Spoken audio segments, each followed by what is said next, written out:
21वीं जयंती हम लोग मना रहे हैं और आज के कार्यक्रम की जो आयोजन करता मैं उनको आभार व्यक्त करता हूँ कि आप लोगों ने मिलकर इस कार्यक्रम का आयोजन किया। साथियों, बाबा साहब भीमराव अम्बेडकर के बारे में ये जो कोलंबिया यूनिवर्सिटी है अमेरिका का, क्योंकि कोलंबिया यूनिवर्सिटी 1754 में उसका स्थापना हुआ और उसका 250वीं वर्षगांठ मनाया गया 2004 में। मैंने 250 साल कोलंबिया यूनिवर्सिटी के स्थापना का 250 साल अर्थात 2004 में उसका 250वीं वर्षगांठ मनाया गया और उस 250 साल के बीच में देखा गया कि कोलंबिया यूनिवर्सिटी में जितने स्टूडेंट पढ़ाई की उन विद्यार्थियों में वैसे विद्यार्थी जो अपने अपने अलग अलग अपने अपने देशों में जो आप बेहतरीन काम किया है, ऐसे विद्यार्थियों का लिस्ट जारी हुआ। 100 विद्यार्थियों का लिस्ट जारी किया गया और उन 100 विद्यार्थियों में नंबर 1 विद्यार्थी डॉक्टर बाबा साहब भीमराव अम्बेडकर का लिस्ट।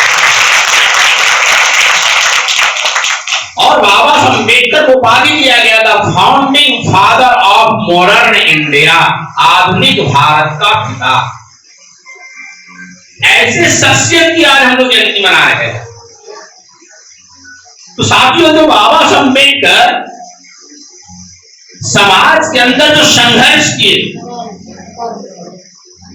उनकी जन्म और सारी कहानियां उतना बताने की जरूरत नहीं है, मगर जो मूल बातें हैं कि बाबा साहब अम्बेडकर 1916 में सार्वजनिक जीवन में आते हैं। सार्वजनिक जीवन में जब आते हैं उनका संघर्ष शुरू हो जाता है। 1918 में जब इस देश में साउथ बोरो कमीशन आया तो बाबा साहब अम्बेडकर उस समय साउथ बोरो कमीशन को एक मेमोरेंडम पेश करते कि हमारे समाज के लोगों को भी रिप्रेजेंटेशन मिलना चाहिए, प्रतिनिधित्व मिलना चाहिए। ये प्रतिनिधित्व मिलना चाहिए, ये प्रेरणा उनको कहां से मिली?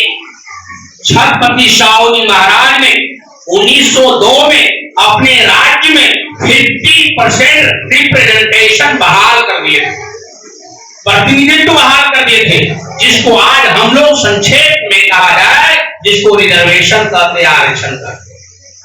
ये वास्तव में रिप्रेजेंटेशन है, प्रतिनिधित्व है। और छत्रपति शाहू महाराज को जो प्रेरणा मिली थी राष्ट्रपिता ज्योतिराव फूले से।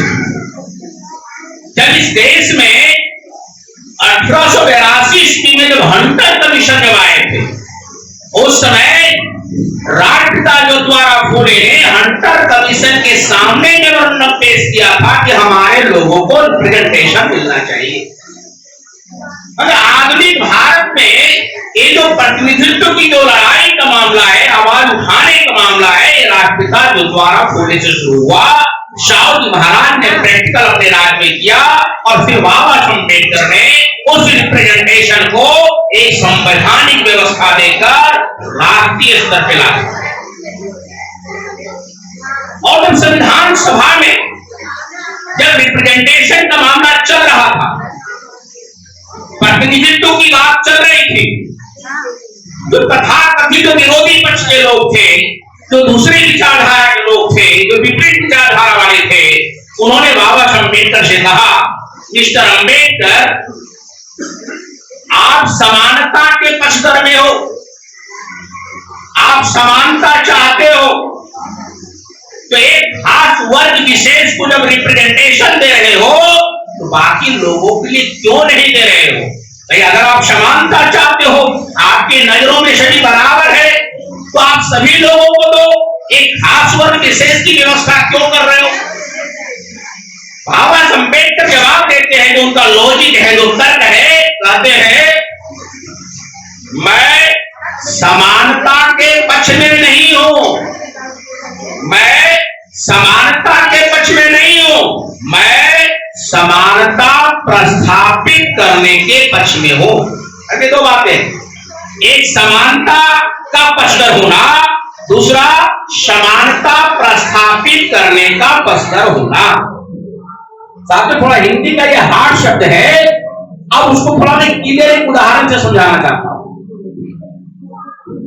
आप सभी लोग यहां बैठे हुए हैं, मैं एक काम करता हूं, मैं सभी लोगों को 2-2 हजार रुपए में बांट देता हूं, सभी लोगों को, सभी को 2-2 हजार देता हूं, तो आप क्या कहेंगे कि मैं समानता के पक्षधर में हूं। क्यों?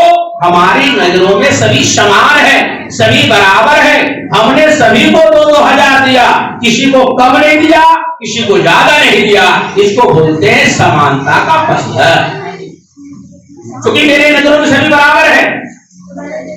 अब मैं दूसरा काम करता हूं, मैं एक तरफ से सबका पॉकेट चेक करता हूं, जिसके पॉकेट में 2000 होंगे उसको नहीं दिया जाएगा, जिसके पॉकेट में 1500 होंगे वहां 500 डाल दिया जाएगा, जिसके पॉकेट में 1000 होगा वहां 1000 दिया जाएगा, और जिसका पॉकेट एकदम खाली होगा वही 2000 दिया जाएगा। तो क्या होगा?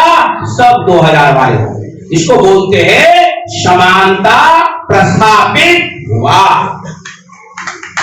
ये जो बाबा साहब ने लॉजिक दिया, इस लॉजिक का काट किसी विरोधी पक्ष वाले के पास नहीं था, तब जाकर रिजर्वेशन लागू हुआ।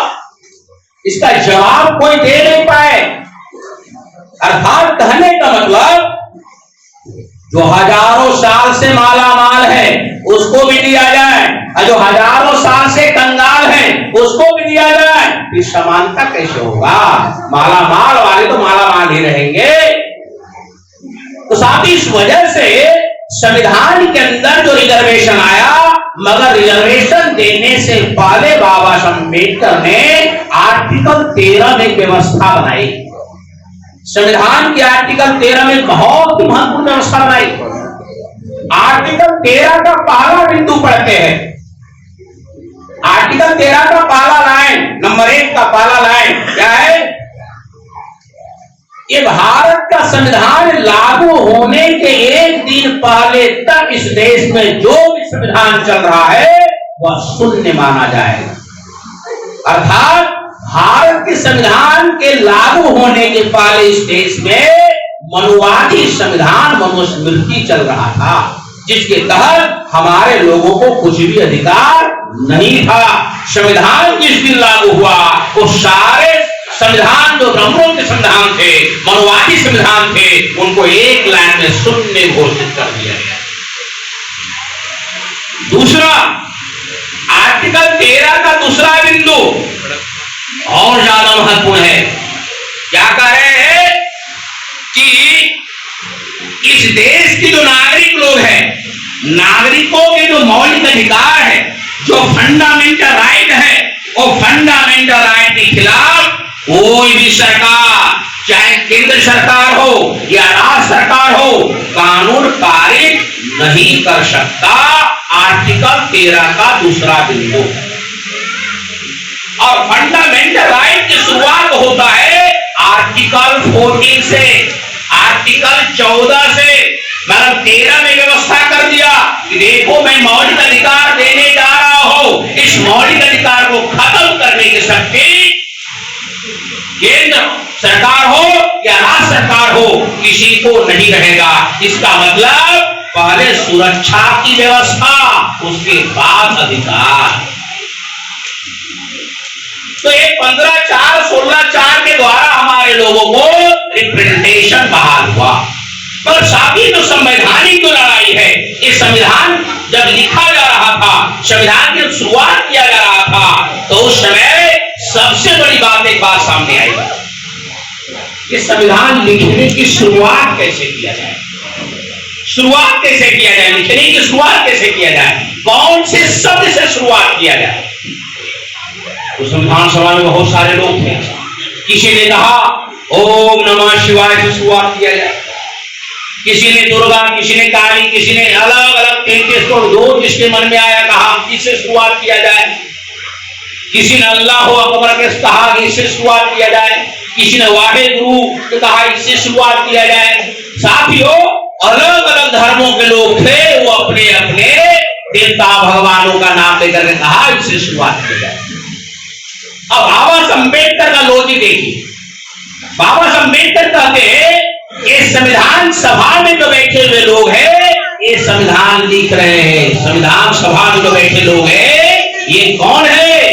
इस देश की जनता का प्रतिनिधि है। 10 लाख वोट पे एक चुन करके गया था संविधान सभा में। 10 लाख जनसंख्या के आधार पर एक संविधान सभा का एक सदस्य चुन करके गया।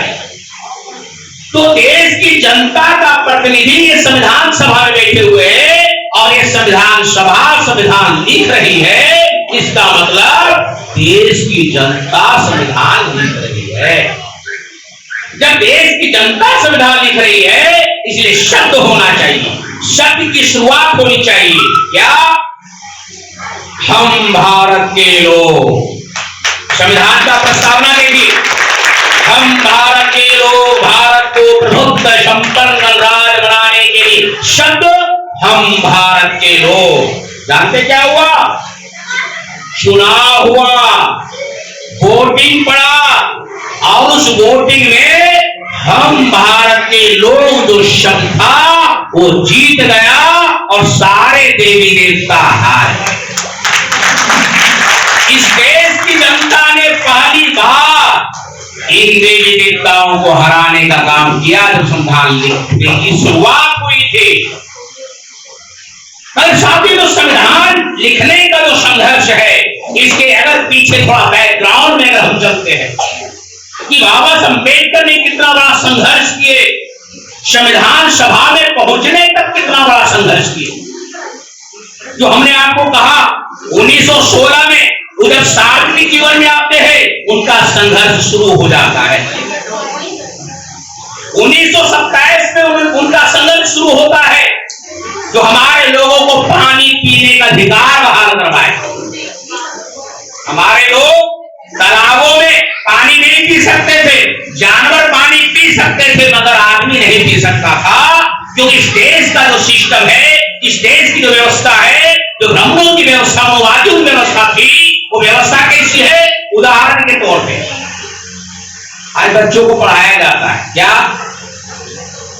बच्चों को क्या अब जनतक पढ़ाया जाता है क्या? गाय हमारी माता है, गाय हमारी माता है, मगर सांड हमारा बाप कैसे बोलता? गाय को मां बोला, सांड को बाप ने बोला। गाय हमारी माता है, बिल्ली मौसी है, बंदर मामा है, भालू दादा है, जानवरों को रिश्तेदार बनाया और हमारे लोगों को कहा अरे तुम अछूत हो, तुम दलित हो, तुम अस्पृश्य हो, तुम पिछड़ा हो। तो साधु कहने का मतलब उसके लिए जानवर प्यारा है, इंसान प्यारा नहीं है। ऐसी व्यवस्था थी देश में और ऐसी व्यवस्था को खत्म करने के लिए बाबा अम्बेडकर ने संघर्ष किया। और ये संघर्ष यहां तो कर ही रहे थे, ये संघर्ष पहुंचा गोलमेज सम्मेलन में भी। लंदन 3 गोलमेज सम्मेलन हुए, दूसरी गोलमेज सम्मेलन में ही, दूसरी गोलमेज सम्मेलन के बाद 17 अगस्त 1932 को बाबा अम्बेडकर ने अंग्रेजों से लड़ झगड़ कर 4 अधिकार हासिल किए। 17 अगस्त 1932 और जो 4 अधिकार जो हासिल करते हैं, वो 4 अधिकार क्या है? पहला अधिकार है जनसंख्या के आधार पर पर्याप्त प्रतिनिधित्व। ये जो राजनीति में रिजर्व सीट मिलते हैं, ये पहला अधिकार है। संख्या के आधार पर पर्याप्त प्रतिनिधित्व। दूसरा अधिकार अलग निर्वाचन क्षेत्र, सेपरेट इलेक्टेड। तीसरा 2 बार वोट डालने का अधिकार। चौथा एडल्ट फ्रेंचाइज, व्यस्त मताधिकार। आज हर लोगों को जो वोट डालने का अधिकार है, उस समय 21 साल था, अब 18 साल हो गया। साथ ही इसके लिए भी तो मनुवादी तो ताकते थे, ये लोग भी वहां थे गोलमेज सम्मेलन में। अब ये गोलमेज सम्मेलन में वहां क्या कर रहे थे, उन्होंने विरोध किया, कहा जो पढ़ा लिखा लोग है, जो इनकम टैक्स पे करते हैं, उन्हीं को वोट डालने का अधिकार मिलना चाहिए। जो पढ़ा लिखा है, जो ग्रेजुएट है और जो इनकम टैक्स पे करते हैं, वही लोग को वोट डालने का अधिकार मिलना चाहिए। बाबा साहब अम्बेडकर ने सोचा, हाँ लंदन में सोचा, ये तो हमारा समाज तो सारा अनपढ़ गवार है, अनपढ़ भी है, इनकम का साधन नहीं है, तो इनकम टैक्स भी पे नहीं करते, तो हमारे लोगों को वोट डालने का अधिकार मिलेगा कैसे।